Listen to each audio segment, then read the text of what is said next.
Then fast forwarding the Judgment Day, Undertaker and Edge would face one another once again for the now vacant world title. Undertaker would win the match by countout, and it would appear that for the moment, Taker had once again won the World Heavyweight Championship.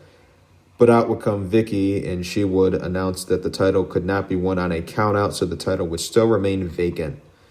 The following SmackDown on May 23rd, Vicky Guerrero would announce that at One Night Stand, Edge and Undertaker would have a fourth matchup, this time with it being a tables, ladders, and chairs match for the vacant World Heavyweight title. But that wouldn't be all. Vicky would also put another stipulation in place that if Undertaker lost, he would be banished from the WWE. Which, of course, as we know, would definitely happen. Yes. This was Undertaker's last match. Oh, yeah. He never wrestled again after this. Yeah. I mean, it's not like we reviewed WrestleMania 36 and he didn't happen to take part in that show, right? That's what you're talking. Can you imagine if I went back to you in 2008 and said, hey, when did you think an Undertaker was going to retire? I was probably going to give it like 5 years. And he's still kicking. Yeah, he's still going, man. By the way, just to say, if you haven't, guys, because we're talking about Taker, check out the Last Ride documentary on the WWE Network. It's awesome. Yes, the first 3 parts are up, and so far I'm loving it. You know, the NBA and basketball and like that world's got the Last Dance with Michael Jordan, and I guess you could say for the WWE and I guess us wrestling fans, we have the Last Ride doc with Taker. So it's been awesome. Yep, and Taker could whoop Jordan's ass, so you got that going for us. I'd love to see Jordan try to get in the ring with Taker. Last ride him through the goddamn mat. For ECW, I don't know what the correct terminology is to describe this. I guess you could say it's a program still, maybe. It would feature 5 different talents, that being Tommy Dreamer, John Morrison, CM Punk, Chavo Guerrero, and The Big Show. On the May 20th edition of ECW, General Manager Armando Alejandro Estrada. You gotta say it. Every single time you say his name, you gotta say it that way. Would announce that at One Night Stand, there would be a 4-way Singapore Kane match between Punk, Chavo, Dreamer, and Morrison to determine the number 1 contender for Kane and the ECW World title at Night of Champions. So think about this. ECW did a Singapore Kane on a pole match, and who was not in the match? Yeah, no Sandman, man. What's up with that? I don't know. I feel like the match only works if Sandman is in it. Yeah, because I remember one time they did like a Singapore Kane match and Sandman was in it. So I guess that, I don't remember the match and like how it necessarily was, but at least the gimmick was there. At least it like made sense.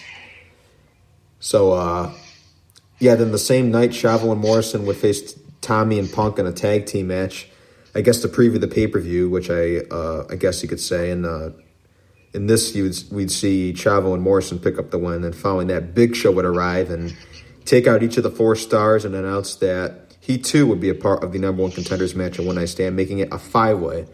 So I guess Big Show decided to just show up there one night, take everyone out, and he was in the match. He was part of the ECW number 1 contenders match. Yeah, even though he's on SmackDown. We don't need to hear about this. This was just WWE having no clue to do with the Big Show. Well, that wouldn't be the first time, right? And it wouldn't be the last. 3rd, 4th, 5th, for sure.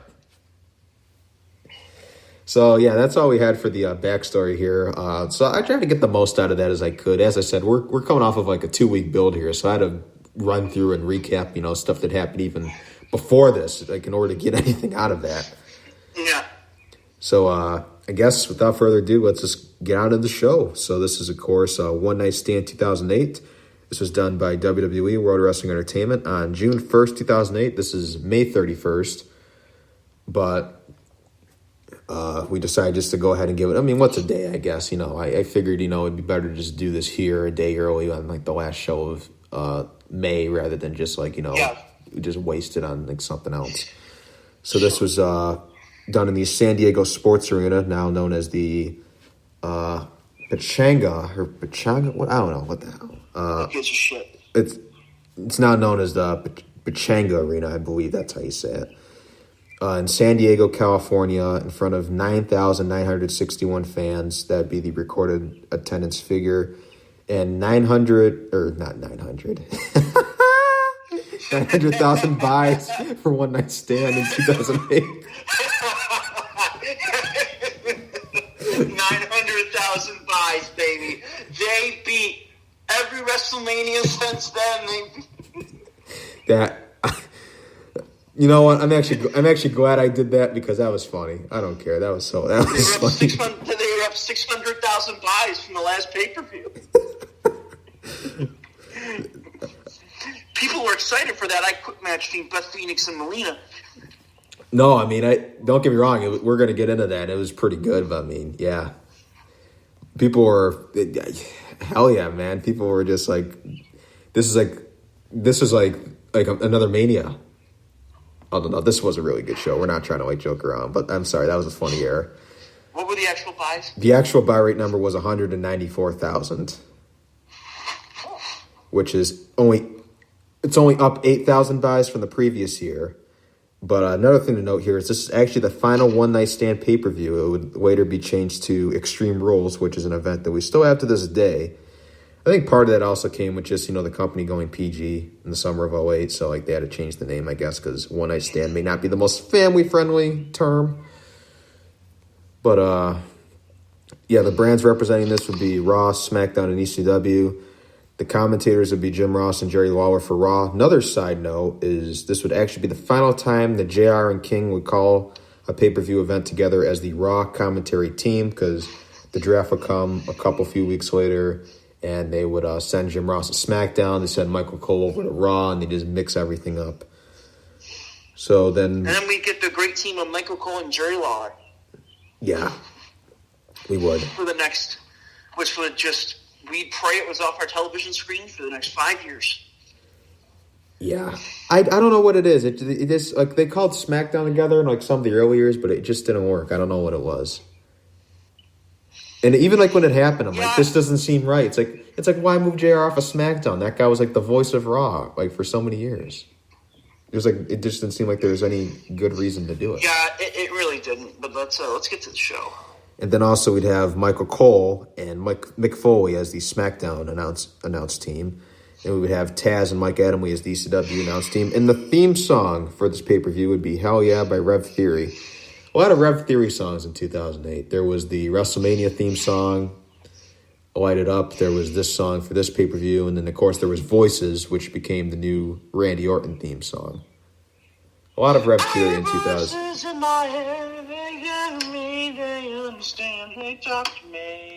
A lot of Rev Theory in 2008. But getting into the show, there was a dark match or a preliminary match, which was between Matt Hardy and Shelton Benjamin. Matt Hardy was the U.S. champion at the time. Don't know if the title was on the line. I guess it doesn't matter. But Matt Hardy would win that. Just saying that right there. Obviously, no one saw it except the capacity crowd in the building. Then we'd have the opening video package, which would just highlight, the four main matches. And then we'd have the pyro, the introductions to the show. And our opening contest would be a Falls Count Anywhere match between Jeff Hardy and Umaga. Yeah, which was, again, honestly, this was a good way to get the crowd into it. You had a couple of really good spots. You had a great one on the railing that I really liked. Oh, yeah, that was pretty creative. And then, the only, like I said, it was a decent Falls Count Anywhere match. My only complaint with it was at the ending, you can see the crash pad in the background. Yeah, that was kind of my issue with it, too. As you said, it was a good way to open the show. They battled through the crowd up in the concession area all the way out to the outside of the building. And then in the end, Hardy, while climbing up the truck, Umaga would try to climb up after him, and then Hardy would knock him off. Umaga would just fall back first to the ground. That's what they wanted you to think. Then Hardy would then off the top of the truck hit a swanton bomb. A swanton bomb from high above.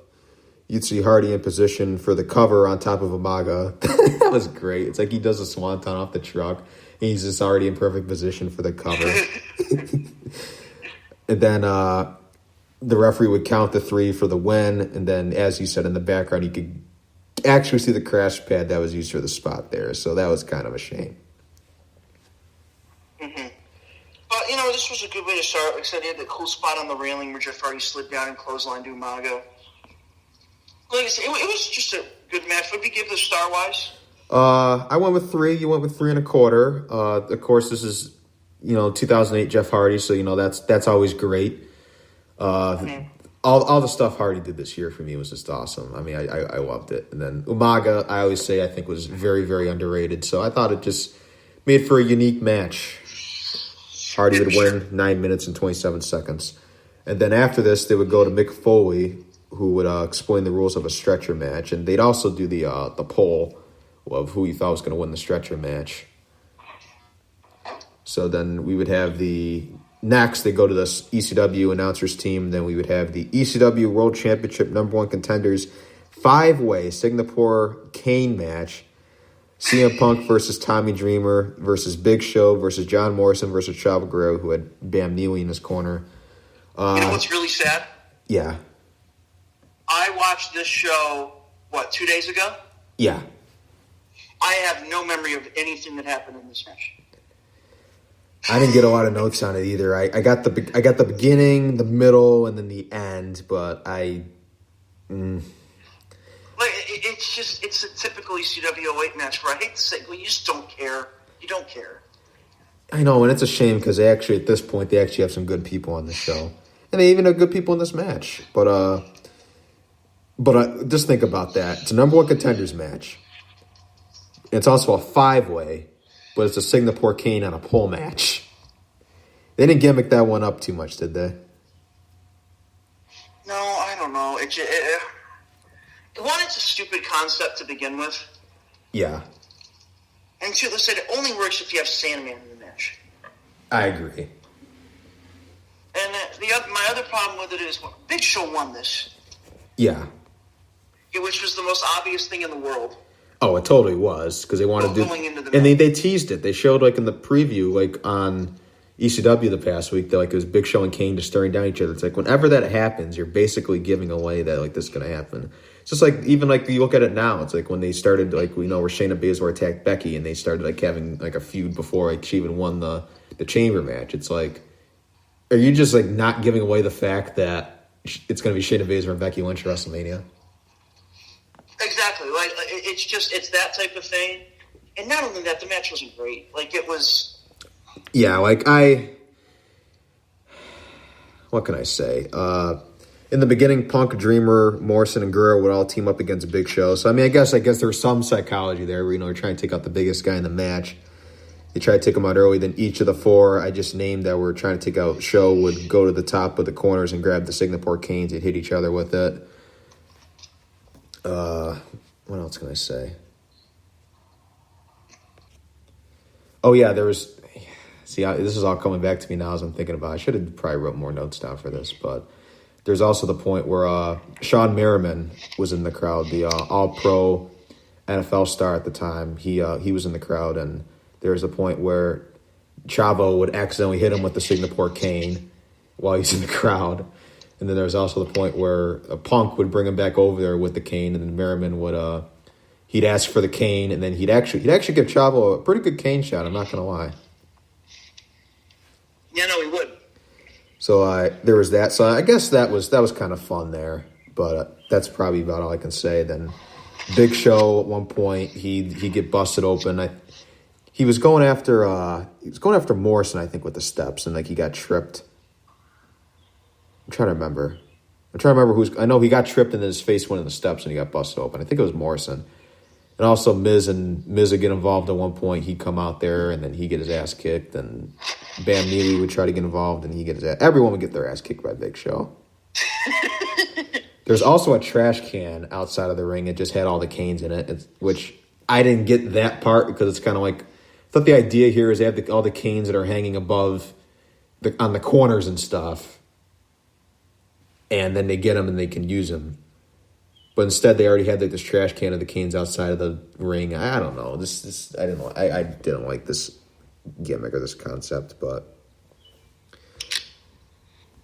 so in the end, Big Show would just clear the ring, and then Dreamer is the one left. He hits him with the choke slam, and then he grabs a